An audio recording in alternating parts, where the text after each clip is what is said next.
అమ్మా అమ్మా అంటూ సారథి చేతిలో కవరేదో పట్టుకుని సంతోషంతో కేకలేస్తూ వడివడిగా వంటింటి వైపు దూసుకొచ్చాడు. వంట పనిలో ఉన్న అన్నపూర్ణమ్మ, ఏమిట్రా గావు కేకలు, ఏమైంది? తడి చేతుల్ని పైట చెంగుతో తుడుచుకుంటూ హడావిడిగా యువతలకొచ్చింది. సారథి ఆనందంగా ఆపుకోలేక తల్లిని పట్టుకుని ఊపేస్తూ అన్నాడు. అమ్మా, ఇన్నాళ్ళు నీవు చేసిన పూజలు ఈనాటికి ఫలించాయమ్మా. నాన్నగారి ఆచూకీ తెలిసిందమ్మా. కొడుకన్న ఆ మాటలు వినగానే అన్నపూర్ణమ్మ కనులు ఒక్కసారిగా సంతోషంతో కాంతివంతంగా వెలిగిపోయాయి. నిజంగానా సారథి? నమ్మలేనట్లుగా ఆనందాతిశయంతో ప్రశ్నించింది. అవునమ్మా, నిజమే. నా ఫ్రెండ్ ఒకడు గుజరాత్ రాష్ట్రంలో నలియా అనే కచ్ ప్రాంతంలో ఎయిర్ ఫోర్స్లో మెడికల్ ఆఫీసర్గా ఉంటున్నాడు. వాడే నాకు ఈ ఉత్తరం రాశాడమ్మా. చదువమ్మా అంటూ తన చేతిలోని ఆ లెటర్ని తల్లికి అందించాడు. అన్నపూర్ణమ్మ కళ్ళు ఆ ఉత్తరంలోని అక్షరాల వెంట పరుగులు తీశాయి. డియర్ సారథి, నీవక్కడ కులాసానే అనుకుంటాను. ఈ లెటర్ ద్వారా నేను నీకు శుభవార్తను తెలుపుతున్నాను. పోయిన వారంలో మా ఎయిర్ ఫోర్స్ క్యాంపులోని తెలుగువారమంతా కలిసి ఇక్కడికి దగ్గరలోనే ఉన్న ద్వారకకు వెళ్ళాం. శ్రీకృష్ణుడి నివాస స్థానమైన ఆ ప్రదేశం ఎంతో బాగుంటుందని విని చూసి తరించాం.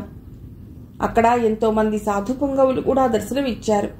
వారిలో ఒక ఆయన మీ నాన్నగారిలాగానే ఉన్నారు.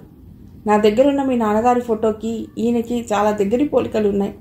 నేను ఆయన దగ్గరగా వెళ్ళి మాట్లాడాను తెలుగులో. భాష స్పష్టంగా ఉంది. తెలుగువాడేనని తెలిసింది. పేరు మాత్రం వేరే ఉంది. మార్చుకున్నాడులా ఉంది. ఆయన మాత్రం ముమ్మాటికి మీ తండ్రియే. నాకు ఆ గట్టి నమ్మకం ఉంది. కొన్నాళ్ల నుండి ద్వారకలోనే ఉంటున్నట్ట. అతడి ఫోటో తీసి నీకు రాస్తున్న ఈ ఉత్తరంతో పాటు పంపుదాం అనుకున్నాను. కానీ వీలు లేకపోయింది. నీవు మాత్రం ఈ ఉత్తరం అందిన వెంటనే బయలుదేరి రాగలవు. ఇద్దరం కలిసి ద్వారకకు వెడదాం. ఏమాత్రం ఆలస్యం చేయవద్దని నా మనవి. నీ రాక కోసం ఎదురు చూస్తూ ఉంటాను. అమ్మగారికి నా నమస్కారాలు చెప్పగలవు. ఇట్లు నీ ప్రియమిత్రుడు కిషన్. ఆ ఉత్తరం చదవగానే ఆవిడ కన్నులు ఆనంద భాష్పాలతో నిండిపోయాయి. నిజంగా ఆయన మీ నాన్నయ్య అయి ఉంటాడా సారథి? నమ్మశక్యం కానట్లుగా అడిగింది. తప్పకుండా అయి ఉండొచ్చమ్మా. నేను ఈరోజు బయలుదేరి పెడదాం అనుకుంటున్నాను. ముందు హైదరాబాద్ వెళ్ళి అక్కడి నుంచి ప్లేన్లో బొంబాయి ఎడతాను. అక్కడి నుంచి ఎలా వీలైతే అలా వెళ్ళగలను. నువ్వు వెళ్ళేప్పుడు హైదరాబాద్లో సుమిత్ర వాళ్ళ ఇంటికి పెడతావా? సుమని కూడా ఓసారి కలిసినట్లుంటుంది. లేదమ్మా, నాకు వెళ్ళటానికి వీలు కాదు. అయినా సుమ అక్కడికి వెళ్ళాక ఫోన్ కూడా చేయలేదేమిటమ్మా? సారథి ఆశ్చర్యం వ్యక్తపరిచాడు. పనులతో తీరిక లేదేమో. పోనీ నీవైనా చేయవచ్చు కదరా? అన్నపూర్ణమ్మ కొడుకు వంక బోరగా చూసింది. సర్లే అన్నట్టు అమ్మా, ఈరోజు రవీంద్ర వస్తానని ఫోన్ చేశాడు కదా. వాడొచ్చాక నేను బయలుదేరుతాను. నేను ఇప్పుడు పొలం వెళ్ళి కాసింకు పనివాళ్లకు అన్ని పనులు అప్పచెప్పి వెంటనే తిరిగొస్తాను అని మరో మాటకైనా నిలవకుండా వడివడిగా అడుగులేస్తూ వెళ్ళిపోయాడు సారథి బయటికి. సుమ ఉదయం నిద్రలేచేసరికి కాస్త ఆలస్యమైంది. సరిగ్గా అదే సమయానికి హాల్లో గోడ గడియారం 7 గంటలు కొట్టింది. పొద్దున్నే హాల్లో ఉన్న ముసలావిడ ఎవరితోనో దెబ్బలాడుతున్నట్లుగా పెద్ద గొంతుకతో మాట్లాడుతోంది. గబగబా మంచం దిగి చీర కుచ్చెళ్లు సవరించుకుంటూ సుమ యువతలికి వచ్చింది. చేతిలో ఓ సంచి పట్టుకుని సన్నగా పొడుగ్గా ఉన్న ఓ నడి వయస్కురాలు తలదించుకుని గోడ వారగా నిల్చుని ఉంది. ముసలావిడ ఆవిడనే కోపంగా కేకలేస్తోంది. ఆవిడెవరో అర్థం కాక సుమ అయోమయంగా కళ్ళప్పగించి చూడసాగింది. 2-3 రోజుల్లో వస్తానని తీయని మాయమాటలు చెప్పి మా కోడల్ని నమ్మించి పెళ్లికని వెళ్ళి మళ్ళీ ఇన్నాళ్లకా నువ్వు తిరిగొచ్చేది? ఏం చెప్పనమ్మా నా పరిస్థితి. అలాగే వద్దామనే వెళ్ళాను. కానీ అనుకోకుండా నాకు విపరీతమైన జ్వరం వచ్చి వారం రోజులు మూసిన కన్ను తెరవకుండా పడి ఉన్నాను అని దీనంగా చెప్తుంది ఆవిడ. ఆవిడెవరో సుమకప్పుడు అర్థమైంది. వంట మనిషి. నా కోడలు అమాయకురాలు కాబట్టి నువ్వు అడగగానే పెళ్లికి ఊరెళ్ళమని పంపించినందుకు బాగానే శాస్తి చేశావులే. అయ్యో, అంత మాట నకండి అమ్మగారు. చెప్పిన విధంగా రాలేకపోయినందుకు మీకన్నా నేనే ఎక్కువ బాధపడ్డా ఈ విషయంలో. సుమిత్రమ్మకి నెలలు నిండాయి. ఎలా ఉందో, ఎలా చేసుకుంటుందోనని నేను బాధపడని రోజు లేదంటే నమ్మండమ్మా. అమ్మగారికి పురుడొచ్చిందా అమ్మా? లేదు, ఇంకా అవ్వలేదు. హాస్పిటల్లోనే ఉంది. అయితే త్వరగా స్నానం చేసి హాస్పిటల్ వెళ్ళి అమ్మగారిని చూసొస్తానమ్మా. ఎందుకనో నాకు సుమిత్రమ్మ కళ్ళల్లో మెదిలినట్లుగా ఉంది అంటూ వంటావిడ లోపలికి వెళ్ళడానికి వెనుదిరిగింది. గుమ్మం దగ్గర నిల్చుని ఉన్న సుమనప్పుడు చూసింది ఆవిడ. ఈ అమ్మాయి ఎవరమ్మా? ప్రశ్నించింది ముసలావిడను. నీవేమో రాలేదు. కోడలిక పురిటి రోజులు. అలాంటి సమయంలో ఊరు నుండి వాళ్ళ చెల్లెల్ని పిలిపించాం. కాస్త ఇంట్లో పని పాటలకి సహాయంగా ఉంటుందని. పేరు సుమబాల. ఆ అమ్మాయి వచ్చినప్పటి నుండి వంట పనిలో ఇంటి పనిలో సతమతమైపోతోంది. ఇహ ఇవాల్టి నుండి అన్ని పనులు నువ్వే చూసుకోవాలి చూడు అంటూ హెచ్చరించింది ముసలావిడ. అలాగే, తప్పకుండానమ్మా నవ్వుతూ తలూగిస్తూ వంటావిడ లోపలికెళ్ళింది. ఓ అరగంట గడిచాక రఘురామ్ సెల్ అదే పనిగా మోగుతోంది. అది విన్న సుమ మెల్లిగా ఆ గది గుమ్మం వరకు వెళ్ళింది బావని లేపుదామని. అప్పటికే లేచిన రఘురామ్ సెల్లో మాట్లాడిన వెంటనే దిగ్గున మంచంపై నుంచి లేచి కంగారుగా బట్టలు మార్చుకుని విచారవదనంతో బయటికి వచ్చాడు. ఎక్కడుంచి బావా ఫోన్? హాస్పిటల్ నుండా? సుమ కొంచెం భయపడుతున్నట్లుగా అడిగింది. సుమ మాటలు విన్న ముసలావిడ భయాందోళనలతో వణుకుతూ, ఏమైందిరా అబ్బాయి? అమ్మాయికి ఎలా ఉందని చెప్పింది డాక్టర్ అమ్మ? ఆతృతగా అడిగింది కొడుకుని. సుమిత్రకి తెల్లవారుజాము నుండి పెయిన్స్ వస్తున్నాయట. కాన్పు నార్మల్గా అయ్యేటట్లు లేదుట. పరిస్థితి విషమించేలా ఉంది. అయినా భయపడవలసిన పని లేదు. ఆపరేషన్కి అన్ని ఏర్పాట్లు చేశాను. మీరు త్వరగా వచ్చేయమని చెప్పి ఫోన్ పెట్టేసింది అని చెప్తుంటే రఘురామ్ స్వరం క్షణంలో గద్గదికమైంది. ఆ మాటలు వినగానే ముసలావిడ ఒక్కసారిగా గుల్లుమంది. సుమ చేతనంగా అలాగే నిల్చుండిపోయింది. ఏమో సుశీల, నేను తిరిగి వచ్చేసరికి తయారై ఉండు. పూర్ణ వాళ్ళింటికి వెళ్ళి సారథితో మన పొలం విషయాలు కాస్త చూస్తుండమని చెప్పేసి వస్తాను అంటూ హడావుడిగా చెప్పులేసుకుని బయటకు వస్తున్న వెంకట్రామయ్య గారు టక్కున ఆగిపోయారు. అల్లంత దూరంలో అన్నపూర్ణమ్మ, ఆమె వెనకాల చిన్న కొడుకు రవీంద్ర ఇటే వస్తూ కనిపించారు. ఏమన్నయ్యా, నీవు వదిన ఇంకా ప్రయాణం కాలేదా? మీరు ఒకవేళ ఉదయం బస్సుకే వెళ్ళిపోయారేమోనని హడావుడిగా వచ్చేశాం అంటూ లోపలికి వచ్చింది అన్నపూర్ణమ్మ. నమస్కారం మావయ్య. రవీంద్ర వినయంగా 2 చేతులు జోడించాడు నవ్వుతూ. నీవెప్పుడొచ్చావురా? వెంకట్రామయ్య గారు ఆశ్చర్యంగా అడిగాడు. నిన్న మధ్యాహ్నం వచ్చాను మావయ్య.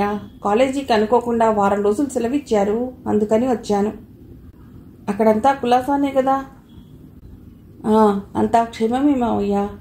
పెద్దొదిరికి, అదే సుమిత్రొదిరికి డెలివరీ అయిందో లేదో ఏ సంగతి తెలియకపాయే అని సుభద్రొదిన పదే పదే అనుకుంటుండే. ఏది, అక్కడి నుండి వచ్చినప్పటి నుండి నాకు తీరికే లేదు. మీ అత్తయ్యని వెంటనే తీసుకెడదామని హైదరాబాద్ నుండి వచ్చాను. సుమిత్రకి డెలివరీ కాలేదు, హాస్పిటల్లోనే ఉంది. వాళ్ళమ్మని చూడాలనిపిస్తుందని అంటే మీ అత్తయ్యని తీసుకెడదామని నేను ఇక్కడికి వస్తే ఈవిడేమో మోకాళ్ళ నొప్పులతో మంచాన పడి ఉంది. ఇదిగో ఈరోజు కాస్త తిరిపిగా ఉంటే హైదరాబాద్కు వెళ్ళటానికి ప్రయాణమైనాము, నేను మీ అత్తయ్య. అక్కడ అమ్మాయి ఎట్లా ఉందో, కాన్పయ్యిందో లేదో. నిన్నటి నుండి అల్లుడి గారి సెలికి ఎన్నిసార్లు ఫోన్ చేసినా కలవడమే లేదెందుకో. నేను ఇప్పుడు మీ ఇంటికే వద్దామని బయలుదేరబోతున్నాను. తీరా మీరే వచ్చేశారు. ఎందుకన్నయ్యా, ఏమైనా పని ఉందా? అన్నపూర్ణమ్మ ఆతృతగా అడిగింది. పనేమీ లేదనుకో. సారథికి మా పొలం సంగతులు, అట్లాగే ఇంట్లో రుక్మిణి ఒక్కతే ఉంటుంది కదా, కాస్త అప్పుడప్పుడు వచ్చిపోతుండమని చెప్పాలనుకున్నాను అని వెంకట్రామయ్య గారు అంటుండగానే లోపల నుండి సుశీలమ్మ, రుక్మిణి ఒకేసారి ఉతలకొచ్చారు. సారథి లేడన్నయ్యా. ఎక్కడికి వెళ్ళాడు? వాడు నిన్న ఉదయమే ఊరెళ్ళాడు. ఏ ఊరు? హైదరాబాదా? కాదన్నయ్యా. మరెక్కడికి వెళ్ళాడు? సారథికి 2 రోజుల క్రితం గుజరాత్లో ద్వారక దగ్గర ఉన్న నలియా అనే కచ్ ప్రాంతంలో ఎయిర్ఫోర్స్లో ఉద్యోగం చేస్తున్న ఓ ఫ్రెండ్ దగ్గర నుండి ఉత్తరం వచ్చిందన్నయ్యా. అది చూసుకుని హుటాహుటిన ప్రయాణమై వెళ్ళిపోయాడు. అక్కడికెందుకమ్మా? బావ విషయం ఏమైనా తెలిసిందా? తెలిసిందన్నయ్యా, అందుకనే వెళ్ళాడు సారథి. ఏం తెలిసిందక్కయ్యా? బావ అక్కడ ఏం చేస్తున్నట్ట, ఎలా ఉన్నట్ట? రుక్మిణి ఆతృతని అణుచుకోలేకపోతున్నట్లుగా మరో అడుగు ముందుకు వేసి వాళ్ళక్కకు అభిముఖంగా వచ్చి నిల్చుని సంతోషంతో ప్రశ్నల వర్షం కురిపించింది. ఎవరో సన్యాసులతో కలిసి తిరుగుతున్నట్ట ద్వారకలో. మరి ఈ సారథి ఫ్రెండ్ బావని ఎలా పోల్చుకున్నాడే అక్కయ్య? పిల్లలతో మేమిద్దరం కలిసి దిగిన ఫోటోని చాలా కాపీలు తీయించి దూర ప్రాంతాల్లో ఉన్న ఉద్యోగస్తులైన తన ఫ్రెండ్స్ అందరికీ తలో కాపీ పంపిస్తూ ఆ ఫోటోలోని పోలికలున్న వ్యక్తి అగుపిస్తే అతని గురించి వివరాలు తెలుసుకుని వెంటనే తనకు తెలియజేయమని సారథి చాన్నాళ్ల క్రితమే వాళ్ళందరికీ చెప్పు ఉంచాడు.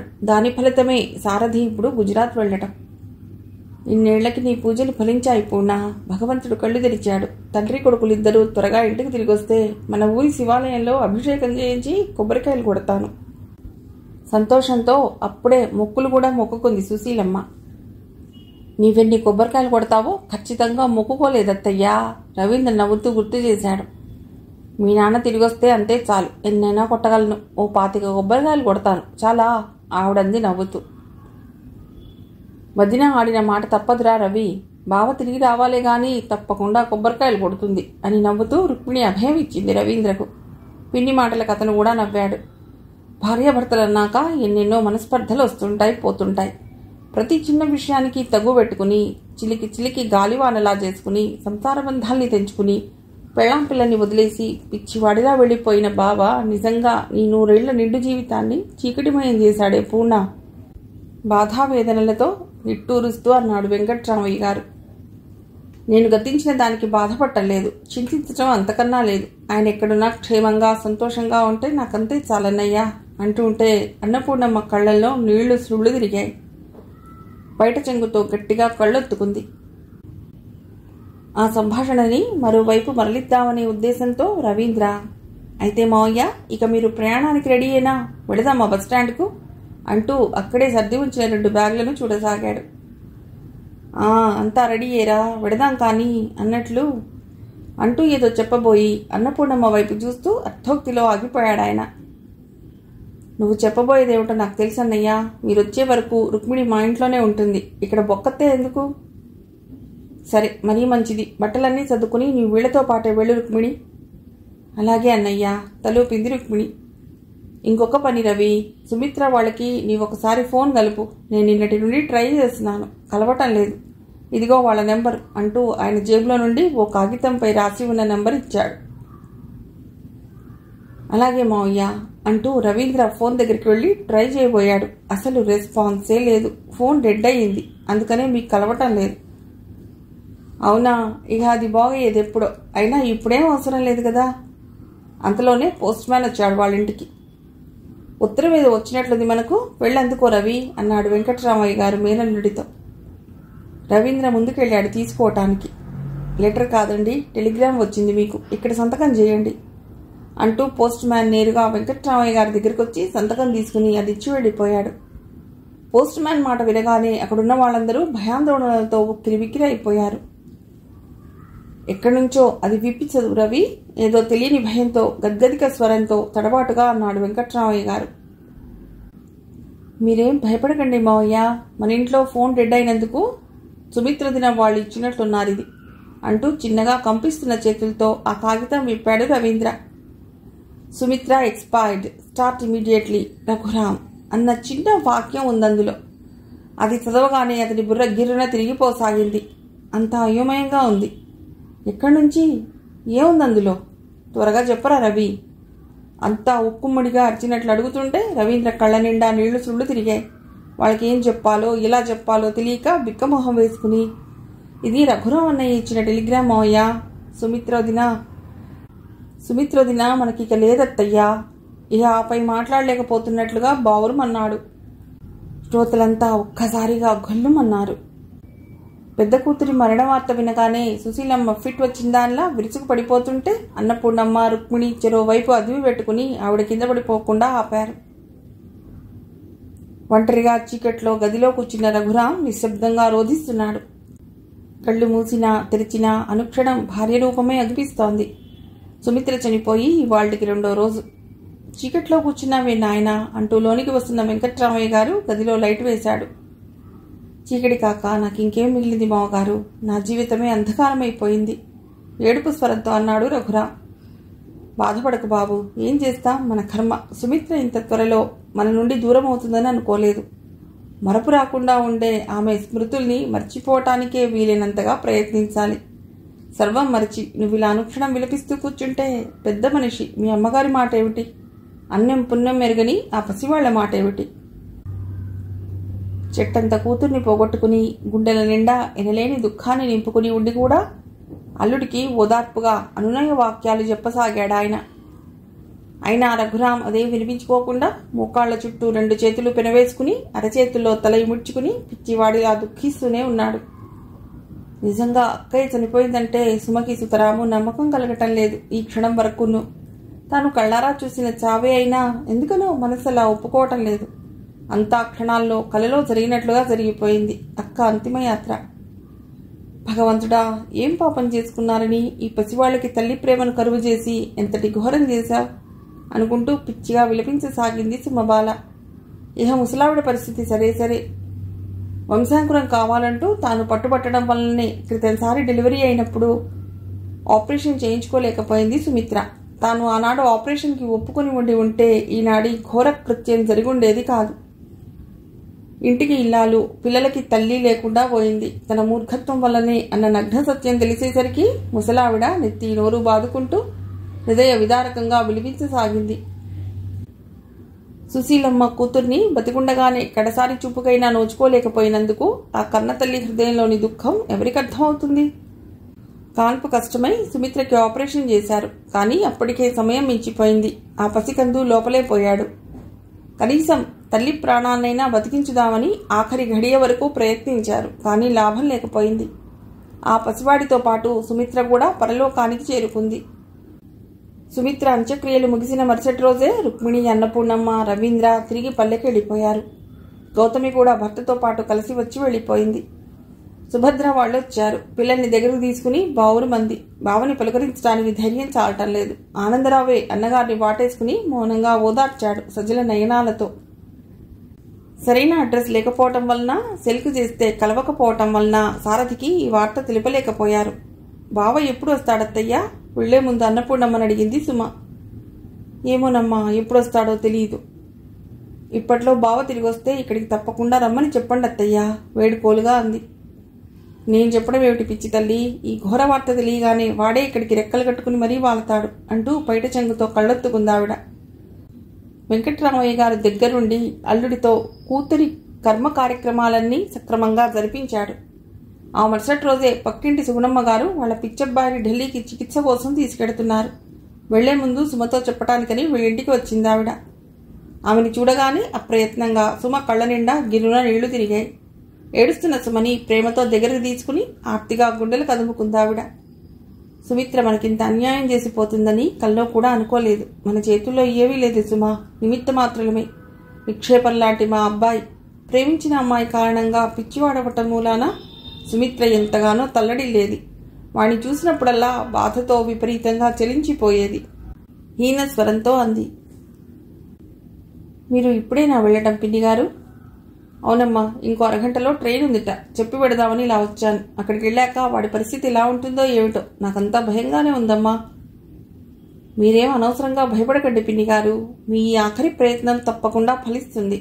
మీ అబ్బాయి మళ్ళీ మామూలు మనిషి అవుతాడు అంటూ సుమ ధైర్యవచనాలు చెప్పి సాగనంపింది. నీ నోటి చలం వలన, ఆ భగవంతుడి దయ వలన అలాగే జరిగితే ఈ కన్నతల్లికి ఇక కావలసిందే ఉందమ్మా అంటూ ముసలావిడితో కూడా చెప్పేసి వెళ్ళిపోయింది సుగుణమ్మ. ఏడుస్తున్న చిన్నదాన్ని తీసుకువచ్చి ముసలావిడికి ఇచ్చింది సుమ. పాలు తాగిందా? ఇందాకనే తాగించాను, కానీ మరెందుకు ఏడుస్తుందో? నిద్ర వచ్చినట్లుంది, అందుకనే ఇలా ఏడుస్తుంది. నేను పడుకోబెడతా గానీ నువ్వు వెళ్ళి పని చూసుకో అంటూ ఆవిడ ఆ పిల్లని మోకాళ్లపై పడుకోబెట్టుకుని జోకొడుతూ నిద్రపుచ్చడానికి ప్రయత్నించసాగింది. అప్పుడేటుగా వచ్చిన వెంకట్రామయ్య గారు తనకి కాస్త దూరంలో కూర్చోవటం ముసలావిడ గమనించలేదు. ఆవిడతో తాము ఊరికి వెళ్లే విషయం చెప్పాలని వచ్చాడు. కానీ ఆవిడ ముందుకు వచ్చాక నోరు విప్పలేకపోతున్నాడు. ఎలా చెప్పాలో దిక్కుతోచినట్లుగా అయోమయంగా ఉంది ఆయన పరిస్థితి. ఎలాగైతేనేం ఓసారి గొంతు సవరించుకుని సూటిగా మాటలకి ఉపక్రమించాడు. అక్కయ్య, మేము ఊరెడదాం అనుకుంటున్నాం. ముసలావిడ ఓ క్షణం ఏం మాట్లాడలేదు. పిల్లల్ని మాతో పాటు పల్లెకి తీసుకెడతాం. నీకు ఈ వయసులో పిల్లలతో చాలా ఇబ్బంది అవుతుంది. అందుకని నిన్న అల్లుడి గారితో ఈ విషయం గురించి మాట్లాడాను. ఆ తర్వాత మెల్లిగా గొంతు విప్పింది ఆవిడ. అవును మరి, ఎవరి ఊళ్ళకి వాళ్ళు వెళ్లకుండా ఇక్కడెందుకని ఉంటారు? ఎన్నాళ్ళని ఉంటారు? విరక్తిగా అందావిడ. అది కాదక్కయ్య గారు, మీరు ఇలా బాధపడకండి. నా పరిస్థితిని కూడా మీరు కొంచెం అర్థం చేసుకోవాలి. ఎందుకంటే పల్లెలో పొలం పనులన్నీ అలాగే నిలిచిపోయాయి. సమయానికి సారథి కూడా ఊళ్ళో లేడు. అన్ని విషయాలు స్వయంగా తానే చూసుకునేవాడు. కాబట్టి వెళ్ళాలి. రఘురాంతో కూడా చెప్పాను ఈ విషయం. అబ్బాయి ఏమన్నాడు పిల్లల విషయంలో? మాతో పంపడానికి ఒప్పుకోలేదు. సుమిత్ర లేక, పిల్లలు లేక తాను ఇంట్లో ఒంటరిగా ఉండలేనన్నాడు. వంట మనిషి ఉంది కాబట్టి పిల్లల పనులకి ఓ ఆయాని ఏర్పాటు చేస్తానన్నాడు. అవును, వాడిష్ట ప్రకారమే నడవని. అయినా పిల్లలు లేకుండా నేను మాత్రం ఉండగలనా? కానీ అబ్బాయి ఆయాని ఏర్పాటు చేసే వరకు సుమ ఇంకొన్నాళ్లు ఇక్కడే ఉండని ముసలావిడ అభ్యర్థిస్తున్నట్లుగా అంది. ఈ విషయంలో వెంకట్రామయ్య గారు ఏమీ మాట్లాడలేకపోయారు. ఓ క్షణం, ఇప్పటికే సుమ ఇక్కడికి వచ్చి చాలా రోజులైంది. ఇంకొన్నాళ్ళు ఉంచాలంటే కాస్త ఆలోచించుకోవాల్సిందే. అందున ముఖ్యంగా సుమ అభిప్రాయం కూడా కావాలి. అమ్మాయి ఉంటానంటే నాకేం అభ్యంతరం లేదు అక్కయ్య గారు. ఓ వారం 10 రోజులు అయ్యాక మళ్ళీ వచ్చి సుమని తీసుకెడతాను. వెంకట్రామయ్య గారు అలా అంటుంటే ముసలావిడ మదిలో ఆలోచనలు మరో విధంగా కదలాడసాగాయి. సుమిత్ర స్థానంలో సుమ శాశ్వతంగా ఇంటి కోడలిగా ఇక్కడే ఉండిపోతే ఎంతో బాగుండేది. తల్లి ప్రేమ కరువైన ఆ పసివాళ్లకి పినతల్లి దొరికేది. పిల్లలు కూడా ఈ కొద్ది రోజుల్లోనే సుమకి బాగా చేరువైనారు. సుమ ఇంటి కోడలిగా, అమ్మో అది సాధ్యమయ్యే పనేనా? చిన్నప్పటి నుండి అనుకున్న దగ్గరి సంబంధం మేనబావ సారథుండగా రెండో పెళ్లివాడికి 3 పిల్లలున్న తండ్రికి ఇవ్వమని తానెలా అడుగుతుంది? ఇవ్వటానికి వాళ్ళు ఎలా అంగీకరిస్తారు? అందున ఆ అమ్మాయి ఒప్పుకునేనా? అది కల్లో కూడా జరగని పని. చాలా అసంభవం అయింది. అయినా ఏదో ఆశ ఆవిడ మనసులో పీకుతూనే ఉంది. కానీ పైకి అనటానికి మాత్రం ధైర్యం లేదు. వెంకట్రామయ్య గారు అక్కడి నుంచి ఎప్పుడు లేచి వెళ్లారో కానీ ఆ ఆలోచనలో మునిగిపోతున్న ముసలావిడ గమనించనే లేదు. మీరెన్నైనా చెప్పండి, నేను ఇక్కడ ఉండలేను నాన్నగారు. అది కాదు తల్లి, కాస్త నా మాట విను. లేదు నాన్నగారు, నేను మీతో పాటే వస్తాను పల్లెకి, సుమ ఖచ్చితంగా అంటోంది. వెంకట్రామయ్య గారు నిస్సహాయంగా ఈసారి అక్కడ ఉన్న భార్య వైపు చూస్తూ, నీవైనా చెప్పవేమిటి అమ్మాయికి? కొంచెం కోపంగా అన్నాడు ఈ మారు. ఇంకా ఇక్కడే ఉండడం తనకిష్టం లేదుట. నేను చెప్తే మాత్రం వింటుందేమిటి? ఈ పరిస్థితుల్లో ఎలాగో అమ్మాయికి నచ్చ చెప్పవలసింది పోయి నీవు అలాగే మాట్లాడతావు సుశీల. సుమిత్ర పోగానే పిల్లలు అల్లుడు మనకప్పుడే పరాయి వారైపోయారా? ఆ రక్త సంబంధం, మమతానురాగాలు, ప్రేమాభిమానాలు ఎక్కడికి పోలేవు. ఏదో పాపం పెద్ద మనిషి ముసలావిడ సుమని ఇంకొద్ది రోజులు ఇక్కడే ఉండమని నోరు తెరిచి అడిగింది. కాదని తిరస్కరించడం భావ్యం కాదు. ప్రస్తుతం ఎలాగో సారథి ఊళ్ళో లేడు కదా, అతడు వచ్చే వరకు సుమ ఇక్కడే ఉండని. రఘురాం ఆయాని కుదుర్చుకోగానే ఓ వారం 10 రోజుల్లో మళ్ళీ నేను వచ్చి సుమని తీసుకొస్తాను నమ్మకంగా అన్నాడు ఆయన. నాతో చెప్తారు ఎందుకు? అమ్మాయితోనే చెప్పండి. అక్కయ్య పిల్లల్ని అదెప్పుడు పరాయి వాళ్ల పిల్లలుగా చూడలేదు. అనవసరంగా మీరెందుకు ఇలా మాట్లాడతారు? పిల్లలంటే సుమకెంత ప్రేమనో ఎంత ఇష్టమో మీకేం తెలుసు? పిల్లల్ని మనతో పాటు ఊరికి తీసుకెడదామని అది ఒక్కటే పోరు. కానీ ఆ మహానుభావుడేమో ఎంత చెప్పినా వినడాయే. అల్లుడి గురించి నిష్ఠురంగా మాట్లాడుతూనే పెద్ద కూతుర్ని తలుచుకుని హఠాత్తుగా ఏడవటం మొదలెట్టింది సుశీలమ్మ. తల్లి ఏడుపు చూస్తుంటే సుమకి కూడా కళ్ళ నిండా నీళ్లు నిండే. ఏమనుకుందో ఏమో గాని మీ ఇష్ట ప్రకారం అలాగే ఉంటానమ్మా, ఎన్నాళ్ళైనా ఇక్కడే ఉండిపోతాను గాద్గదిక స్వరంతో అంటూ గది బయటికి వెళ్లిపోతున్న కూతురి మాటల్ని ఎలా అర్థం చేసుకోవాలో తెలియక అయోమయావస్థలో పడిపోయాడు వెంకట్రామయ్య గారు. చాలాసేపటి నుండి ఎవరికో ఫోన్ కలుపుతూనే ఉంది సుభద్ర. కానీ ఫోన్ కలవటం లేదు, ఎంగేజ్ వస్తుంది. అంతలో బయట పోస్ట్ అన్న కేక వినవచ్చింది. సుభద్ర చేతికి ఓ వీక్లీ ఇచ్చి వెళ్ళిపోయాడు పోస్ట్ మ్యాన్. దానిపై అడ్రస్ చూసింది. రవీంద్ర పేరున వచ్చిన భూమి వీక్లీ అది. ఏదో కథ ప్రచురించబడింది కాబోలు అనుకుంటూ లోపలికొచ్చి కుర్చీలో కూర్చుని ఆ కవర్ చించి ఆతృతగా పేపర్ తిరిగేసింది. రవీంద్ర పేరుతో వాగ్దాన భంగం అన్న కథ ఉంది. గబగబా సుభద్ర ఆ కథని చదవటం మొదలెట్టింది. ఒకే విధమైన చక్కటి రూపురేఖలతో, చురుకైన బుద్ధి కుశలతలతో, తెల్లటి మేని ఛాయతో బొద్దుగా ముద్దుగా ఉండే తనయ్ వినయ్ ఇద్దరు కవల పిల్లలు. వాళ్ళు 6 ఏళ్ల వయసులో ఉన్నప్పుడు జబ్బుతో బాధపడుతున్న తల్లి తానిక బతకలేనని అనుకుందేమో. ఒకరోజు పిల్లలిద్దరినీ భర్త చేతిలో పెట్టి, ఏమండి, నేను వెళ్ళిపోయేలోగా మీరు నాకు మాట ఇవ్వాలి. వీళ్ళిద్దరినీ మీ నుండి ఎవ్వరూ ఎట్టి పరిస్థితుల్లోనూ దూరం చేయడానికి వీల్లేదు. నేను లేని లోటు కూడా వీళ్ళకి తెలియకుండా పెంచి పెద్ద చేసి వాళ్ళు కోరుకున్న విద్యాబుద్ధులు చెప్పించాలి అంటూ చేయి చాచింది సుశీల. శ్రీధర్ ఉబికి వచ్చే కన్నీళ్లను బలవంతంగా ఆపుకుంటూ ఏడుస్తున్న పిల్లల్ని దగ్గరకు తీసుకుని సరే అన్నట్లుగా భార్య చేతిలో చెయ్యి వేసి వాగ్దానం చేశాడు. ఆ మరుసటి రోజు తెల్లవారుజామున సుశీల నిశ్చలంగా కన్ను మూసింది. తమ తల్లి తండ్రి దగ్గర నుండి తీసుకున్న ఆ వాగ్దానానికి అర్థం ఆ పిల్లలు తమకు తెలిసి తెలియని పసిజ్ఞానంతో మరోలా ఊహించుకుని దాన్నే మనసులో భద్రపరుచుకున్నారు. తండ్రిని మళ్లీ పెళ్లి చేసుకుని పిల్లలకి దూరం కావద్దన్నట్లుగా తమ కోసం, తమ సుఖం కోసం తండ్రి నుండి వరం లాంటి వాగ్దానం తీసుకున్నదని పిల్లలెప్పుడూ అనుకునేవారు. ఎప్పుడు బిజినెస్ పనులతో తీరిక లేకుండా ఉండే శ్రీధర్ భార్యా బిడ్డలతో గడిపే సమయం చాలా తక్కువే. ఎక్కువగా పిల్లలిద్దరికీ తల్లి దగ్గరే చనువు ఎక్కువ. ఎక్కడికైనా బయటికి వెళ్లాలంటే పిల్లల్ని కడిగిన ముత్యాల్లా తయారు చేసేది. నీట్గా డ్రెస్ వేసేది. పండుగలకు, పుట్టినరోజులకు ఎప్పుడూ ఇద్దరికీ ఒకేలాంటి ఖరీదైన దుస్తులు, వస్తువులు కొనేది. వాళ్ళని ఎంతో అపురూపంగా పెంచింది. అలాంటి పిల్లలకి ఈనాడు కన్నతల్లి ప్రేమ కరువైంది. తల్లి లేని లోటు ఆ కొరత కొట్టొచ్చినట్లుగా అగుపిస్తోంది. అన్ని విషయాలలో వంటతను నాయర్ పెట్టే అన్నం తింటూ ఒకరికి ఒకరు తోడుగా ఉంటూ తండ్రి బిజినెస్ పనుల్లో పై ఊరికెళ్ళినప్పుడు తల్లిని తలుచుకుని దుఃఖిస్తూ అంతింట్లో బిక్కుబిక్కుమంటూ ఒంటరిగా గడిపేవారు. ఓ 6 నెలలు గడిచాయి. ఓ రోజు వాళ్ల ఊహలకి విరుద్ధంగా తల్లికిచ్చిన మాటకి భంగం కలిగేలా తండ్రి కస్తూరిని గుళ్ళో పెళ్లి చేసుకుని ఇంటికి తీసుకురావటం పిల్లలు సహించలేకపోయారు. సవతి తల్లి పెట్టే బాధలు కష్టాలు భరించే నానిగాడు ప్రతిరోజు క్లాస్లో తమతో చెప్తూ ఏడ్చేవాడు. అవన్నీ ఒక్కసారిగా గుర్తుకొచ్చి ఇద్దరూ ఒకరిని ఒకరు వాటేసుకుని తల్లి ఫోటో ముందు నిలబడి బోరుమని విలపించసాగారు. అందరి సవతి తల్లుల్లాంటిది కాదు కస్తూరి. మంచి మనసున్న మగువ. పిల్లలిద్దరినీ ఎంతో ప్రేమానురాగాలతో చూసేది, నవ్వుతూ మాట్లాడేది. వాళ్ళకి ఎక్కువగా ఏమిష్టమో అడిగి తెలుసుకుని నాయర్తో చెప్పి వండించేది. ఏ చిన్న పని కూడా వాళ్ళకి చెప్పేది కాదు. తమ పిన్ని నానిగాడి లాంటి గయ్యాళి పిన్ని కానందుకు తనై వినయ్ ఒకందుకు సంతోషపడ్డారు. వాళ్ళ మనసులు కాస్త కుదుటపడ్డాయి. వాళ్ళిద్దరికీ చేరువ కావాలని కస్తూరి ఎంతగానో ప్రయత్నించి విఫలురాలైంది. తనై వినయ్ పిన్నిని ఆవిడ దూరంలో ఉంచేవారు. వాళ్ల పనులు వాళ్ళు చేసుకుంటూ చక్కగా స్కూల్కి వెడుతూ ఒకరితో ఒకరు పోటీ పడుతూ బుద్ధిగా చదువుకునేవారు. ఫస్ట్, సెకండ్ ర్యాంకుల్లో వచ్చేవారు. మొదటి నుండైనా అంతంత మాత్రంగానే తండ్రికి చేరువగా ఉండే పిల్లలు తండ్రి తల్లికిచ్చిన మాట తప్పి పిన్నిని తెచ్చినందుకు ఉన్న ఆ కాస్త ప్రేమ వాళ్లలో తుడిచిపెట్టుకుపోయింది. ఓ రకమైన కసి, కోపం మనసంతా నింపుకున్నారు. కానీ బిజినెస్ పనుల్లో బిజీగా తీరిక లేకుండా ఉండే శ్రీధర్ ఇవేం గమనించేవాడు కాదు. ఓ తండ్రిగా తన బాధ్యతలను సక్రమంగా నిర్వర్తిస్తూ వాళ్ళకేం లోటు లేకుండా చూసుకునేవాడు. పెళ్లైన ఏడాదికి కస్తూరికి ఓ పాప జన్మించింది. తమ తల్లి పేరు సుశీల అని ఆ అమ్మాయికి తండ్రి పెట్టడం వినయ్ తనయ్యలకి బొత్తిగా ఇష్టం లేకపోయింది.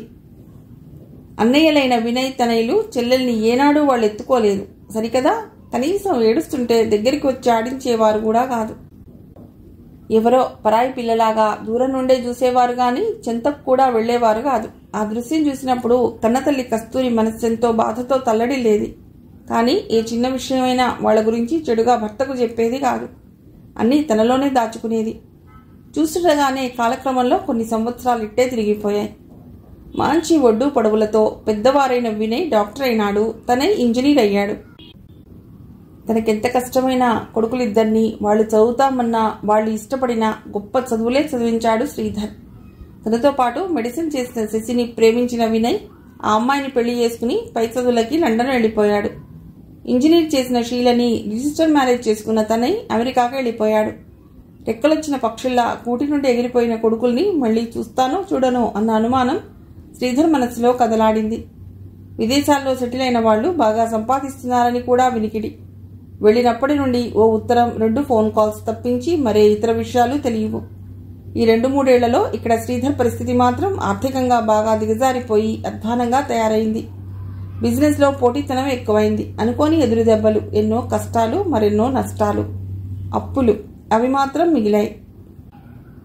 ఆర్థిక స్తోమత లేకపోయేసరికి వయస్సు పైబడుతున్న శ్రీధర్ వీటన్నిటినీ ఆ టెన్షన్కు తట్టుకోలేకపోయాడు. దానికి తోడు సుశీల పెళ్లికెదిగి రెడీగా ఉంది. ఈ కష్ట సమయంలో వినయ్ తనయ్యలకి ఫోన్ చేసి ఏమన్నా సహాయం చేయమని భర్తను అడిగమంది కస్తూరి. శ్రీధర్ మాత్రం అందుకు అంగీకరించలేదు. చేసేదేమీ లేక ఇహ ఊరుకుందామే. తమతో పూర్తిగా సంబంధ బాంధవ్యాలనే తెంపేసుకున్నట్లుగా ఉన్న కొడుకులను అర్థించడానికి మనస్కరించలేదు ఆయనకు. ఇల్లు గడవటం కష్టమైంది. వంటి మీదున్న కాస్త బంగారాన్ని అమ్మేస్తూ ఆ డబ్బుతో సంసారం నెట్టుకొస్తోంది కస్తూరి. అనుక్షణం దిగుళ్లతో, బాధలతో, ఆలోచనలతో, మానసిక ఆందోళనలతో శ్రీధర్ ఆరోగ్యం పూర్తిగా పాడైంది. బీపీ, షుగర్ ఎక్కువైనాయి. హాస్పిటల్లో అడ్మిట్ చేశారు. టెస్టులు కూడా చేశారు.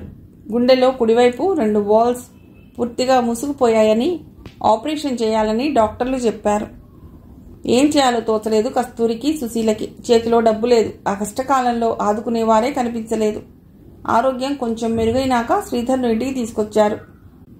ఉన్న ఇంటిని ఓ మార్వాడి దగ్గర తాకట్టు పెట్టి ఆ డబ్బుతో భర్తకు ఆపరేషన్ చేయించాలని తల్లి కూతుళ్లు శ్రీధర్కు తెలియకుండా రహస్యంగా మంత్రాలు జరుపుతున్నారు. ఆయనకి తెలిస్తే ఉన్న ఇంటిని కూడా తాకట్టు పెట్టనీయడని వాళ్ళకి తెలుసు. ఒకరోజు సుశీల ఉన్నట్టుండి తల్లిని అడిగింది, మనవన్నా నాన్నన్నా అన్నయ్యలిద్దరికీ ఎందుకమ్మా అంత కోపం? ఏమో నాకు ఆ సంగతులేమీ తెలియదు. ఆ తండ్రి కొడుకులకే తెలియాలి, కస్తూరి ముభావంగా జవాబిచ్చింది. అదే విషయం తండ్రిని కూడా అడిగింది. కూతురు ప్రశ్నకు సమాధానంగా చిన్నగా నవ్వాడాయన. మౌనంగా ఉండిపోయి దీర్ఘంగా ఓ నిట్టూర్పు విడిచాడే తప్ప నోరు విప్పలేదు. కూతురి మాటలతో శ్రీధర్ ఆలోచనలు ఒక్కసారిగా గతంలోకి వెళ్ళాయి. భార్య, తనయ్, వినయ్ గుర్తొచ్చారు. కళ్ళ నిండా నీళ్లు బికాయి. టేబుల్ మీదున్న కాగితం, పెన్ను అందుకుని ఏదో తీవ్రంగా రాయటం మొదలెట్టాడు. నేను, సుశీల ప్రేమించి పెళ్లి చేసుకున్నాం. ఇరువైపులా ఎవ్వరి సమ్మతి లేకుండా మా పెళ్లి గుళ్ళో చాలా నిరాడంబరంగా జరిగింది. కావలసిన వాళ్ళంతా దూరమైనారు. మేము కూడా మా ఉనికి ఎవ్వరికీ తెలియనంత దూరం వచ్చేశాం. మొదట్లో ఆర్థికంగా చాలా ఇబ్బందులు ఎదుర్కొన్నాం. అయినా కూడా మేం ఏమాత్రం బెదరలేదు. నేను, సుశీల ఒకరికి ఒకరన్నట్లుగా తోడు నీడగా ఉంటూ అన్యోన్యంగా ఉన్నాం. కొద్దిపాటి బ్యాంక్ లోన్ సంపాదించి చిన్న బిజినెస్ ప్రారంభించాను. అదే మాకు జీవనాధారం అయ్యింది. సుశీల, నేను అహర్నిశలు కష్టపడి పనిచేయటం వలన అదే 2 ఏళ్లలో అంతకంతకు ఎదుగుతూ మంచి లాభాల బాటలో పయనించసాగింది. మంచి ఇండిపెండెంట్ హౌస్, అన్ని ఆధునిక సదుపాయాలు కలిగాయి. సంఘంలో హోదా, అంతస్తు పెరిగాయి. జీవితంలో దేనికి లోటు లేనట్లుగా అనిపించింది. కానీ సుశీలకి ఒక్కటే చాలా కొరతగా ఉండేది. తనకింకా పిల్లలు కలగనందుకు తన పోరు పడలేక ఓ రోజు ఇద్దరం కలిసి తెలిసిన డాక్టర్ దగ్గరికి వెళ్ళాం చెకప్కి. అన్ని టెస్టులు జరిగాయి. సుశీలకు ఈ జన్మలో పిల్లలు పుట్టే అవకాశమే లేదన్నారు డాక్టర్లు. ఇది వింటే సుశీల తట్టుకోలేదని, బాధతో ఎంతగానో కుమిలిపోతుందని నాకు తెలుసు. కాబట్టి డాక్టర్ సహాయంతో ఆ విషయాన్ని ఆమె వద్ద దాచాను. పిల్లలు పుడతారని, మందులు వాడమన్నారని సర్ది చెప్పి మభ్యపెట్టాను. పాపం సుశీల నా మాటల్ని బాగానే నమ్మింది. మా కారు డ్రైవర్ పేరు రహీం. చాలా మంచివాడు. నెలకు 3000 జీతం ఇచ్చేవాడిని. పేరుకు డ్రైవరే అయినా ఇంట్లో మాత్రం సుశీలతో చాలా కలుపుగోలుగా ఉండేవాడు. ఇంట్లోకి కావలసిన సరుకులు, కూరలు కూడా తెస్తుండేవాడు. ఏ పని చెప్పినా కాదనేవాడు కాదు. ఓ నెలలో రహీం 4 రోజులు సెలవు తీసుకుని వాళ్ళ ఊరెళ్ళాడు. నాతో గాని సుశీలతో గాని చెప్పా పెట్టకుండా తాను మనసిచ్చిన లంబాడీ అమ్మాయి లచ్చిని పెళ్లి చేసుకుని నేరుగా వెంట పెట్టుకుని మా ఇంటికి తీసుకొచ్చాడు. తనకేదైనా ఆశ్రయం కల్పించమని వేడుకున్నాడు.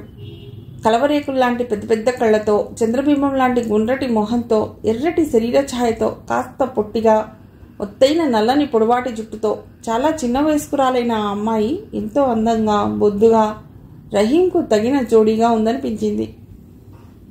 నా అనుమతితో సుశీల వెంటనే ఇంటి వెనకాల ఉన్న అవుట్ హౌస్లో వాళ్ళ కాపురం ఉండేందుకు అన్ని ఏర్పాట్లు చకచకా చేసేసింది.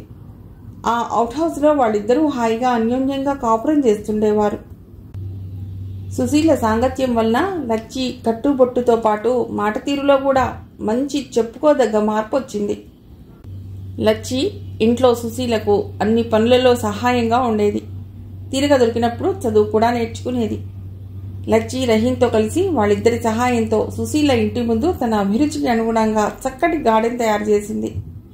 బంతి, చామంతి, కనకాంబరాలు, సన్నజాజి, మల్లె మొదలైన రకరకాల పూల మొక్కలు రహీంతో తెప్పించి నాటించింది. రంగురంగుల పూల సోయగాలతో, అరుదైన పెద్ద పెద్ద గులాబీలతో కళకళలాడుతుండేది మా ఇంటి ముందున్న పూదోట. రోజు పైప్తో అన్ని మొక్కలకు నీళ్లు పట్టే పని లచ్చే చేసేది. సంవత్సరం తిరిగేసరికల్లా లచ్చి నిలదప్పింది. ఆ కడుపేదో తనకే వచ్చినట్లుగా తెగ సంబరపడిపోయింది పిచ్చి సుశీల. మా ఫ్యామిలీ డాక్టర్ దగ్గరికి నెలా చెకప్కి తీసుకెళ్లేది. వేళకు తిండి తినడం దగ్గర నుండి మందులు వేసుకోవటం వరకు అన్ని విషయాల్లో లచ్చిని తన స్వంత తోబుట్టులాగా ఆదరిస్తూ ఆప్యాయంగా ఎంతో జాగ్రత్తగా చూసుకునేది. రహీంతో చెప్పి పాలు, పండ్లు బాగా తెప్పించి తినమనేది. బరువైన పనులేవి చెప్పేది కాదు. ఏ చిన్న పని చేసినా, 4 అడుగులేసినా లచ్చికి విపరీతమైన ఆయాసం వచ్చేది. దానికి తోడు కడుపు చాలా పెద్దగా ఉండేది. అది గమనించిన సుశీల హాస్పిటల్కి తీసుకువెళ్లి లచ్చికి స్కానింగ్ చేయించింది. కవల పిల్లలని తేలింది. తీసుకోవాల్సిన జాగ్రత్తలు ఎన్నో చెప్పారు డాక్టర్స్. మీ రుణం ఎన్నటికీ తీర్చుకోలేమని ధర్మదేవతలని వాళ్ళిద్దరూ నన్ను, సుశీలను తెగ పొగిడేవారు. ఆ రోజు నేను బిజినెస్ పని మీద కారులో బెంగళూరు బయలుదేరుతున్నాను. ఈ మారు రహీంను నా వెంట రావద్దన్నాను. వేరే డ్రైవర్ను కూడా మాట్లాడాను. లచ్చికి నెలలు నిండాయి కాబట్టి తనకి తోడుగా ఇంటి దగ్గరే ఉండమన్నాను. కానీ వాడు నేనెంత చెప్పినా వినలేదు. పర్వాలేదు సార్, ఒక్కసారి మీతో వస్తాను. అమ్మగారు లచ్చిని కంటికి రెప్పలా చూసుకుంటున్నారు అంటూ నేను వద్దన్నా బలవంతంగా బయలుదేరాడు. విధిరాతను ఎవరూ తప్పించుకోలేరంటారు. ఇదేనేమో. బెంగళూరులో నా కార్కు యాక్సిడెంట్ అయింది. రహీం సరిగ్గానే డ్రైవ్ చేస్తున్నాడు. ఎదురుగా వచ్చే లారీయే రాంగ్ సైడ్లో రావటం వలన ఆ ఘోర ప్రమాదం అనుకోకుండా క్షణంలో జరిగిపోయింది. వెనక సీట్లో ఉన్న నేను మాత్రం చిన్న చిన్న దెబ్బలతో బతికి బయటపడ్డాను. కానీ పాపం రహీంకు విపరీతమైన దెబ్బలు తగిలి చాలా రక్తం కోల్పోయి స్పృహలేని స్థితిలో హాస్పిటల్లో చేర్పించాను. వాడు ప్రాణాపాయ స్థితిలో ఉన్నాడు. రహీంను బతికించడానికి ఎంత డబ్బైనా నేను ఖర్చు పెడతానని డాక్టర్లను బతిమాలాను, వేడుకున్నాను, ఏడ్చాను. కానీ డాక్టర్లు రహీం బతకడం కష్టమని, అయినా తమ సాయశక్తులా కృషి చేస్తామన్నారు. ఆ విషమ పరిస్థితిలో నాకేం చేయాలో పాలుపోలేదు. నెలలు నిండిన లచ్చికి ఈ దారుణ వార్త చెప్పడం ఏమాత్రం మంచిది కాదనిపించింది. సుశీలకు మాత్రం ఫోన్ చేసి అంతా చెప్పి లచ్చికి ఎట్టి పరిస్థితుల్లోనూ ఈ విషయం తెలియకూడదని మరీ చెప్పాను. రెండో రోజు ఉదయం స్పృహలోకి రాకుండానే రహీం కన్ను మూశాడు. చిన్న పిల్లవాడిలా బోర్మని విలపించాడు. సుశీల సలహాతో రహీంకు అక్కడ వాళ్ల మతానుసారంగా అంత్యక్రియలు జరిపించాను. కొండంత దుఃఖాన్ని గుండెల నిండా మోసుకుని ఇంటికొచ్చి సుశీలను వాటేసుకుని బావురుమన్నాను. అదే రోజు ఉదయం లచ్చికి సీరియస్గా ఉంటే హాస్పిటల్లో అడ్మిట్ చేసిందట సుశీల. మా ఇద్దరి దుఃఖం వర్ణనాతీతం. లచ్చికి డెలివరీ అయ్యాక నెమ్మదిగా చెప్పాలని ఓ కట్టుకథ అల్లాం. అర్జెంటు పని మీద రహీంని మరో ఊరు పంపానని, ఓ 4 రోజుల్లో తిరిగి వస్తాడని నేను సుశీల లచ్చికి బాగా నమ్మకం కలిగేలా చెప్పాం. పాపం ఆ అమాయకురాలు నిజంగానే నమ్మింది. కాన్పు కష్టమైంది. ఆ రోజు రాత్రే లచ్చికి ఆపరేషన్ చేశారు. 2 పండంటి మగబిడ్డల్ని బతికించగలిగారు. కానీ లచ్చి ప్రాణాల్ని మాత్రం డాక్టర్లు కాపాడలేకపోయారు. భర్త మరణవార్త తెలియకుండానే లచ్చి కూడా ఈ లోకంలో నుండి వెళ్ళిపోయేసరికి మేమిద్దరం బాగా పిచ్చివాళ్ళమే అయ్యాం. భగవంతుడు ఎంతో నిర్దయుడననిపించిందా క్షణంలో. కన్న తల్లిదండ్రుల హఠాత్ మరణాలతో తమకేం నిమిత్తం లేదన్నట్లుగా బోసి నవ్వుల్ని చిందిస్తున్న పసివాళ్ళని చెరొక్కరిని పొత్తిళ్లలో ఎత్తుకుని ఇంటికి వచ్చాం. 2 ఆలనా పాలనా చూడటం అలవాటు లేని సుశీలకు కొంచెం కష్టమైంది. ఒక ఆయాను ఏర్పాటు చేశాను కొన్నాళ్ల పాటు. తల్లి తండ్రి లేరన్న లోటే లేకుండా ఎంతో ప్రేమానురాగాలతో ఆపేక్షగా చూసుకునేది ఆ 2 పసివాళ్లను. తనకు పిల్లలు లేరన్న సంగతే మర్చిపోయింది సుశీల. తన రాజా లాంటి కొడుకులకు కోడళ్లను కూడా కవలలనే తెచ్చుకుంటానని అప్పుడప్పుడు నవ్వుతూ నాతో అనేది. పాపం ఆ కోరిక తీర్చుకోకుండానే తాను వెళ్ళిపోయింది. ఇది వినయ్, మీ జన్మ రహస్యం. కస్తూరికి కూడా తెలియదు. మీ అమ్మ చనిపోయే ముందు నాతో మాట తీసుకున్నది ఈ విషయంలోనే. మిమ్మల్ని ఎట్టి పరిస్థితిలోనూ అనాథలను చేయవద్దని, మీ జన్మరహస్యం ఎవరికీ చెప్పవద్దని. చివరికి ఇప్పుడు ఇలా మీకెందుకు చెప్పవలసి వచ్చిందంటే, నా ఆరోగ్యం బాలేదు, బిజినెస్ కూడా లేదు. నిన్ను తనని ఒక్కసారి చూడాలనిపిస్తోంది. కస్తూరిని నేను అనుకోని పరిస్థితిలో తప్పనిసరిగా పెళ్లి చేసుకోవాల్సి వచ్చింది. అదే మీ పట్ల నేను చేసిన మొదటి తప్పు, చివరి తప్పు కూడాను.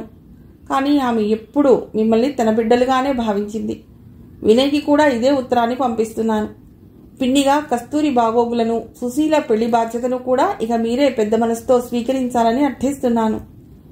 ప్లీజ్ వినయ్, ఒకసారి నన్ను చూసి వెళ్ళరా అంటూ రాసిన ఆ కథలాంటి ఉత్తరాన్ని చదివిన వినయ్ కళ్లలో నుండి అశ్రువులు ధారగా కురుస్తున్నాయి. ఇంత మంచి నాన్న ఆమె తప్పుగా అర్థం చేసుకున్నది. తండ్రి ముస్లిం, తల్లి గిరిజన జాతికి చెందిన లంబాడీ స్త్రీ. వాళ్ళిద్దరికీ పుట్టి అనాథలమైన మమ్మల్ని కులమతాలకు అతీతంగా సొంత బిడ్డల్లాగా పెంచి పోషించి కోరుకున్న విద్యాబుద్ధులు చెప్పించి ఈనాడిలా విదేశాల్లో ఉన్నత స్థితిలో ఉండే విధంగా ఆ అర్హతను కల్పించిన దేవుళ్ళు మా అమ్మా నాన్నలే. అయ్యో, ఉన్న నాన్నను కూడా సరిగ్గా అర్థం చేసుకోలేకపోయామే అనుకుంటూ రోధిస్తున్న వినయ్కి అమెరికాలో ఉంటున్న తనే నుండి ఫోన్ వచ్చింది. తండ్రి రాసిన ఉత్తరం గురించే మాట్లాడుకుని ఇద్దరూ తెగ దుఃఖించారు. మనం వెంటనే ఇండియా వెళ్ళాలి వినయ్, డాడీని దక్కించుకోవాలి. నీ టికెట్ కన్ఫర్మ్ అయ్యాక నాకు ఫోన్ చేయి అని చెప్పాడు. అలా ఒకరికొకరు ఫోన్ చేసుకుంటూ లండన్ నుండి వచ్చిన వినయ్, అమెరికా నుండి వచ్చిన తనే ఇద్దరూ బొంబాయిలో కలుసుకున్నారు. అక్కడి నుండి ఆఘమేఘాలపై హైదరాబాద్ చేరుకున్నారు. అంతకు ముందు రోజు రాత్రే శ్రీధర్కు హార్ట్అటాక్ రావటం వలన కేర్ హాస్పిటల్లో చేర్పించారు తల్లి కూతుళ్లు. అబ్జర్వేషన్లో 12 గంటలు గడవక ముందే మరోమారు తీవ్రమైన స్ట్రోక్ వచ్చి కొడుకులను కన్నులారా చూడకుండానే ఆయన గుండె హఠాత్తుగా ఆగిపోయింది. ఆ వార్త తెలిసిన వినయ్ తన తండ్రి శవంపై పడి బోరున విలపించారు. ఈ కథ పూర్తిగా చదివాక సుభద్ర కళ్ళు చెమ్మగిల్లాయి. రవీంద్ర కథని బాగానే రాశాడనిపించింది. ఆ వీక్లీని రవీంద్ర రూమ్లో టేబుల్ మీద ఉంచింది. వంటింట్లోకి వెళ్ళి వంట ప్రయత్నాలు మొదలెట్టింది. వాకిట్లో ఏదో ఆటో ఆగిన శబ్దానికి ఎవరో వచ్చారనుకుని తరుగుతున్న కూరగాయలను అట్లాగే వదిలేసి మళ్లీ యువతలకొచ్చిందామె. ఆటో దిగి సూట్ కేసు చేతపట్టుకుని వరండా మెట్లకి వస్తూ రవీంద్ర గుపించాడు. ఎక్కడి నుండి రావటం? పలుకరింపుగా నవ్వింది సుభద్ర. పల్లె నుండే వస్తున్నాను వదినా. లోపలికొచ్చి చెప్పులు వదిలి సూట్ కేసు గోడవారగా పెట్టి అలసటగా కుర్చీలో కూలబడ్డాడతడు. ఇందాకనే పల్లెకి చాలాసార్లు ఫోన్ చేశాను. మీ ఇంటికి రింగ్ అవుతుంది కానీ ఎవరూ ఎత్తడం లేదు. పిన్ని అమ్మ ఏ గుడికో వెళ్ళి ఉంటారు. ఇంట్లో ఫోన్ ఎత్తడానికి ఎవరుంటారు వదినా? అమ్మ నాన్న వచ్చారు అక్కడికి? ఈసారి ఆతృతగా అడిగింది. రాలేదు వదినా. అమ్మ రుక్మిణి పిన్ని రోజు అత్తయ్య మావయ్య కోసం ఎదురు చూస్తూనే ఉన్నారు. ఇంతవరకు రాలేదెందుకో అని. ఏమో మరి ఎందుకు రాలేదో. పల్లెకి వెళ్ళేటప్పుడు అమ్మ నాన్న ఇక్కడికి వచ్చే పెడతామన్నారు. అక్కడ పరిస్థితులు ఎట్లా ఉన్నాయో బాధగా నిట్టూర్చింది.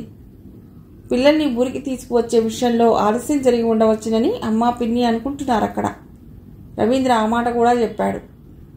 బావ పిల్లల్ని పల్లెకి పంపిస్తాడని నేను అనుకోవటం లేదు. అవును, సారథి తిరిగి వచ్చాడా? ఆహా, కనీసం ఫోన్ కానీ లెటర్ కానీ ఏమీ లేనందున అమ్మ చాలా బాధపడుతోంది. ఎక్కడున్నాడో ఏమో. ఇక్కడ నుంచి వెళ్ళిన తర్వాత అస్సలు సారథి నుంచి లెటర్ కానీ ఫోన్ కానీ రాలేదా? వెళ్ళిన వెంటనే క్షేమంగా చేరినట్లు లెటర్ రాశాట, ఫోన్ కూడా చేశాట. ఆ తర్వాతనే అన్నయ్య నుండి ఏ సమాధానం లేదని అమ్మ కంగారు పడుతోంది అంటూ సూట్ కేసు తెరిచి టవల్ బయటికి తీశాడు రవీంద్ర. నీవు వెళ్ళి త్వరగా స్నానం చేసిరా రవి. నేను ఈలోగా ఏదైనా టిఫిన్ చేస్తాను. టిఫిన్ అక్కర్లేదు వదినా, ట్రైన్లో చేశాను. ఒక కప్పు కాఫీ మాత్రం కలిపివు. సరే అంటూ వంటింట్లోకి వెడుతున్నదల్లా ఓ క్షణం ఆగి, అన్నట్లు నేను చెప్పడం మర్చాను, నీకో శుభవార్త నవ్వుతూ అంది. ఏంటొదినా, నా కథ ఏదైనా తిరిగొచ్చిందా? శుభవార్త అంటే కథ తిరిగొచ్చిందా అని అంటావేమిటి? తిరిగొచ్చింది. భూమి వీక్లీలో అచ్చయ్య తిరిగొచ్చింది. నిజమా వదినా? అయ్యో రామా, అబద్ధాలు చెప్పడం ఇక నీతోనే ప్రారంభించాలి. నువ్వు చదివావా? చదివాను ఇందాకని. వీక్లీ నీ రూమ్లో పెట్టి వంటింట్లోకి వెళ్ళాను. ఇంతలోనే నువ్వు వచ్చావు. చాలా బాగుంది ఆ కథ, మెచ్చుకోలుగా అంది సుభద్ర. థ్యాంక్స్. రవీంద్ర సంతోషంతో వడివడిగా తన గదిలోకి వెళ్ళి టేబుల్ పైన పత్రికని చేతిలోకి తీసుకుని ఎక్కడ లేని ఆదుర్దాతో గబగబా విప్పి చూశాడు. పత్రికలో ప్రచురింపబడిన ఆ కథ పేరు, తన పేరు ఓసారి సంతృప్తితో చూసుకున్న తర్వాత అతడి మనస్సు ఆనందంతో నిండిపోయింది. మళ్ళీ ఏం కథ మొదలు పెట్టాలా అని ఆలోచిస్తూ బట్టలు మార్చుకుని వంటికి టవల్ చుట్టుకుని హుషారుగా ఈల వేస్తూ బాత్రూంలోకి వెళ్ళాడు. వంటింట్లోకి వెళ్ళిన సుభద్ర స్టవ్ వెలిగించి కాఫీ కలుపుదామని అల్మరాలో నుండి పాలగిన్నె తీసి వేడి చేస్తుంటే వాకిట్లో మళ్ళీ ఏదో ఆటో ఆగిన శబ్దం వినవచ్చింది. మళ్ళీ ఎవరొచ్చారబ్బా ఆశ్చర్యంగా అనుకుంటూ యువతలికి వచ్చింది సుభద్ర. ఆటో తనకి డబ్బులు ఇచ్చేసి సూట్ కేసు చేతపట్టుకుని వెంకట్రామయ్య గారు ఓ పెద్ద వైర్ బుట్ట పట్టుకుని ఆయన వెనకాలే నెమ్మదిగా అడుగులేస్తూ సుశీలమ్మ వస్తూ కనిపించారు.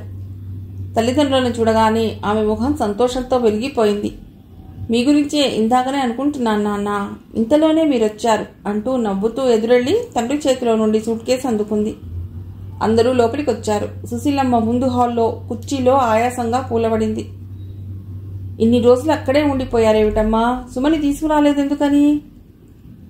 ఏం చేయను తల్లి, అక్కడ పరిస్థితులు అలా ఉన్నాయి. వెళ్ళిపోతామని అనటానికే తెగ సంకోచించా. ఇక గత్యంతరం లేక వచ్చేశాం. సుమని ఇంకా కొన్నాళ్ళు అక్కడే ఉండమని ముసలావిడ ఒక్కటే బతిమలాడటం. సుమేమో అక్కడ ఉండటానికి మొదట సస్యమీరా ఒప్పుకోలేదు. తర్వాత మేమే బతిమాలి ఇంకొద్ది రోజులు ఉండటానికి దాన్ని ఒప్పించి మేమిలా బయలుదేరాం. ఏమిటేనా అమ్మాయి, ఇంటికి ఇలా లేకపోయాక ఎన్ని బాధలు, ఎన్ని కష్టాలు. పిల్లల్ని పెద్ద కూతుర్ని తలుచుకుని దుఃఖంతో అంటుంది సుశీలమ్మ. పల్లె నుండి ఏదైనా సమాచారం తెలిసిందా అమ్మా? ఈసారి వెంకట్రామయ్య గారు అడిగారు. ఇందాకనే పల్లె నుండి రవీంద్ర వచ్చాడు నాన్న. కాలేజీలు తెచ్చారు కదా. ఏది, ఎక్కడున్నాడు? బాత్రూంలో ఉన్నాడు. సారథి వచ్చాడటనా? రాలేదుట. కనీసం జాబ్ అయినా రాయలేదుట. ఓ ఫోన్ అయినా చేయలేదుట. అయ్యో, అదేమిటి? ఎక్కడున్నాడో ఏమో అని అంటున్నాడు. మీరు స్నానాలు చేయండి నాన్న, నేను ఈలోగా కాఫీ టిఫిన్ ఏర్పాటు చేస్తాను. స్టవ్ పై పాలగిన్నె ఉంచి రావటం గుర్తొచ్చి గబగబా వంటింట్లోకి పరిగెత్తినట్లుగా వెళ్ళిపోయింది సుభద్ర. అక్కయ్య, వంటేం చేయమంటావు? స్నానం చేసి మడిగట్టుకుని పెరట్లోకి నూతి దగ్గర మంచినీళ్ల బిందె తీస్తూ అడిగింది రుక్మిణి. ఇప్పటి నుండి వంట ప్రయత్నం ఎందుకే రుక్మిణి? మనిద్దరి వంట ఎంతలో అవుతుంది? పెరట్లోనే మల్లెపందిరి దగ్గర నిల్చుని పూలు కోస్తున్న అన్నపూర్ణమ్మ అంది. పెందరాళే వంట పని అయిపోతే నాకెంతో తేలిగ్గా ఉంటుంది. మధ్యాహ్నం పూట పొయ్యిల ముందు కూర్చోలేను. నిన్నటి టమాటాలు ఉన్నాయి కదా, అవి పప్పులో వేస్తాను. ములక్కాడల పులుసు పెడతానక్కయ్యా. కూరల బుట్టలో నుండి పచ్చిమిరపకాయల్ని టమాటాల్ని కింద గుమ్మరిస్తూ వంటింట్లో నుండే అంది రుక్మిణి. నీ ఇష్టం, అలాగే జీ. అన్నా వదినలు లేనందువల్ల అంత పెద్ద ఇంట్లో ఒక్కత్తి ఉండలేక రుక్మిణి ప్రస్తుతం వాళ్ళ అక్కగారింట్లోనే ఉంటుంది. అమ్మగారు, బయట నుండి వినిపించిన ఆ పిలుపుకు ఎవరు అంటూ యువతలకు వచ్చింది రుక్మిణి. వరండాలో మస్తాన్ నిల్చునున్నాడు. ఏమిటి మస్తాన్, ఇలా వచ్చావు? పెద్దబాబు గారు అమ్మగారు వచ్చినారమ్మా. నిజమా? సంతోషంతో రుక్మిణి మొహం వెలిగిపోయింది. అవునమ్మా, తాళాలు అడిగి తెమ్మన్నారింటివి. అన్నయ్య వదిన ఎప్పుడొచ్చారు? ఇప్పుడేనమ్మా, 9 గంటల బస్సులో దిగారు.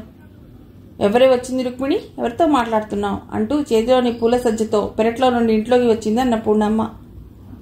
ఊరు నుండి అన్నయ్య వాళ్ళు వచ్చారటక్కయ్యా, ఇంటి తాళాల కోసం వస్తానొచ్చాడు. అలాగా, అన్నా వదినే వచ్చారా? సుమ రాలేదా? ఆతృతగా అడిగింది అన్నపూర్ణమ్మ. లేదమ్మా, చిన్నమ్మగారు రాలేదు. అక్కడ వదిలేసి వచ్చారు కాబోలు అంటూ రుక్మిణి ఇంటి తాళాలు తెచ్చి ఇచ్చింది. స్నానం, పూజా పునస్కారాలు ముగించుకుని అన్నయ్య వాళ్ళని భోజనాలకు ఇక్కడికే రమ్మన్నానని చెప్పు మస్తాన్. అందరికీ రుక్మిణి ఇక్కడే వంట చేస్తుంది అంది అన్నపూర్ణమ్మ. సరే, అలాగే చెప్తానమ్మగారు అంటూ మస్తాన్ వెళ్ళిపోయాడు.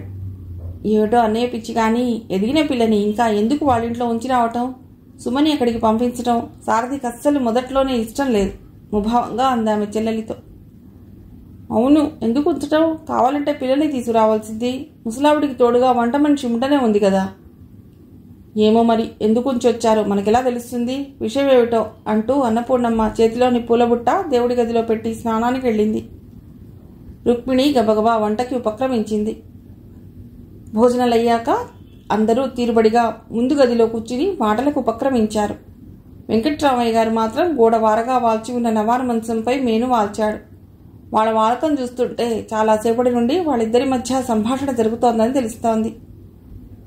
నీవేమైనా అనన్నయ్యా, సుమని ఇంకా అక్కడే ఉంచి రావటం నాకంతగా ఇష్టం లేదు అంటున్న పెద్దాడపడుచు వంక చురుగ్గా చూసిందో మారు సుశీలమ్మ. అట్లా అంటే ఎట్లా పూర్ణ?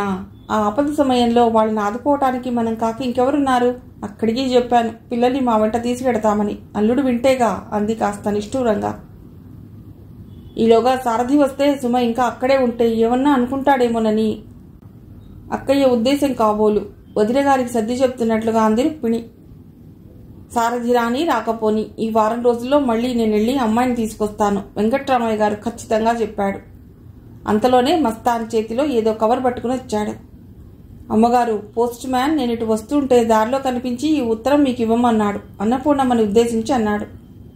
రుక్మిణి లేచి వెళ్లి మస్తాన్ దగ్గర నుండి ఆ లెటర్ తీసుకుని చూసింది. ఎవరు రాశారు రుక్మిణి? ఆతృతగా అడిగింది అన్నపూర్ణమ్మ. మన సారథి రాసినట్లున్నాడక్కయ్యా. విప్పి చదువు, ఏం రాశాడు? అమ్మగారికి నమస్సులు. చాలా రోజులుగా లెటర్ రాయలేకపోయాను. అక్కడి సంగతులేవి నాకు తెలియవు. నాన్నగారు ఇక్కడికి దగ్గరలోనే ద్వారకలోనే ఉండటం వలన నేను ఇటు గుజరాత్లో ఉన్నాను. ప్రస్తుతం నేను నలియాలో ఉంటున్నాను. ఇక్కడ నా ఫ్రెండ్ రెడ్డి అని ఎయిర్ ఫోర్స్లో మెడికల్ ఆఫీసర్గా పనిచేస్తున్నాడని చెప్పాను కదా, అతడింట్లో ఉంటున్నాను. ద్వారకకి నేను అతడు కలిసి 2-3 సార్లు వెళ్ళి వచ్చాం. నాన్నని అక్కడికి తీసుకురావడానికి చాలా ప్రయత్నించి విఫలున్నయ్యాను. ఆయన మనతో కలిసి జీవించడానికి ఇష్టం లేదు, ఆ ఆశే లేదు. మమ్మల్ని పసితల నుండి మావయ్య అత్తయ్య సహాయ సహకారాలతో పెంచి పెద్ద చేసి విద్యాబుద్ధులు చెప్పించడానికి ఎన్నెన్నో బాధల్ని కష్ట నష్టాల్ని భరించావు. నాన్న లేడన్న ఆలోటే లేకుండా పెంచావు. కానీ అమ్మ, ఈ వయసులో నేను సుఖంగా సంతోషంగా ఉంచాలన్న ఉద్దేశంతోనే నాన్నగారి కోసం నా ఈ ఆఖరి ప్రయత్నం చేశాను. కానీ ఫలించలేదు. ఇక ఇక్కడ ఉండి ఏం ప్రయోజనం లేదు, వచ్చేస్తున్నాను. ఈ చుట్టుపక్కల చూడదగ్గ ప్రదేశాలన్నీ చూశాను. సుమిత్ర వదినకి డెలివరీ అయిందా? సుమ పల్లెకొచ్చేసిందా? నేను 20వ తేదీన ఇక్కడ నుండి బయలుదేరుతున్నాను. నేను ఏ ట్రైన్కు ఎప్పుడు వచ్చేది తెలుపుతూ రవీంద్రకు కూడా లెటర్ రాశాను. ఫోన్ కూడా చేస్తున్నాను. పిన్ని, మావయ్య, అత్తయ్య అందరికీ నా నమస్కారాలు చెప్పగలవు. మిగతా విషయాలన్నీ మీ సమక్షంలోనే. ఇట్లు సారథి. ఆ ఉత్తరం చదవడం ముగిశాక ఓ క్షణం అందరూ నిశ్శబ్దంగా ఉండిపోయారు. చెమ్మగిల్లిన కళ్లను పైట చెంగుతో ఒత్తుకుంది అన్నపూర్ణమ్మ. ఇవాళ 22 అక్కయ్యా. సారథి ఇక్కడికి రేపో ఎల్లుండో వచ్చేస్తాడు. వాడు లేనందుకు అస్సలు మన 2 ఇళ్ల కళే పోయింది. అయినా ఊళ్ళోని వాళ్ళు కూడా బాబుగారు ఎప్పుడొస్తారు అంటూ రోజు అడుగుతూనే ఉన్నారు. సారథి రాగానే ఇక వెంటనే ముహూర్తాలు పెట్టించన్నయ్యా. అవునన్నట్లుగా ఈసారి వెంకట్రామయ్య గారు మందహాసంతో తల పంకించారు. ఉగాది పండుగ దగ్గరికి రావటంతో ఇంట్లో సున్నాలు రంగులు వేస్తూ అటు వెంకట్రామయ్య ఇల్లు ఇటు అన్నపూర్ణమ్మ ఇల్లు చాలా సందడిగా ఉంది పనివాళ్లతో. ఊరు నుండి గౌతమి కూడా వచ్చింది సారథి వస్తున్నందుకు. అదే రోజు మధ్యాహ్నం స్కూటర్పై రవీంద్ర, ఆనందరావు హఠాత్తుగా పల్లెకొచ్చారు. నేరుగా మామగారింటికే వెళ్లారు. వాడిపోయిన వాళ్ల ముఖాలలో తాండవిస్తున్న విషాద ఛాయలు చూస్తుంటే జరగరానిదేదో జరిగినట్లుగా గోచరిస్తోంది. బయట వాకిట్లోనే వెంకట్రామయ్య గారు ఎదురైనాడు. అల్లుడు, మేనల్లుడు ఇద్దరూ స్కూటర్పై హఠాత్తుగా వచ్చిన వారి రాకకు విస్తుపోతూ, ఏమిటల్లుడు, ఎక్కడి నుండి వస్తున్నారు మీరు? మీ ముఖాలేమిటి అట్లా ఉన్నాయి? కంగారుగా అడిగాడు. మావగారు, మీరు ఈ వార్త వినలేదా? దుఃఖస్వరంతో అడిగాడు ఆనందరావు. లేదే, ఏ వార్త? త్వరగా చెప్పు. భయాందోళనలతో నిలువెల్లా కంపిస్తున్నాడు ఆయన అప్పటికే. సారథి వస్తున్న రైలుకి నిన్న బొంబాయి సమీపంలో పెద్ద బాంబే యాక్సిడెంట్ జరిగింది. ఈ మధ్యకాలంలో ఇంత పెద్ద దారుణం జరగలేదంటున్నారు రైల్వే వాళ్ళు.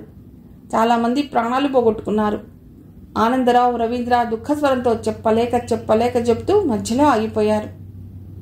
బాబు సారథి అంటూ గొల్లుమని ఏడుస్తుంటే ఇంట్లోని వారంతా ఒక్కసారిగా అక్కడికి పరిగెత్తుకొచ్చారు. మిగిలిన కథ తర్వాతి భాగంలో.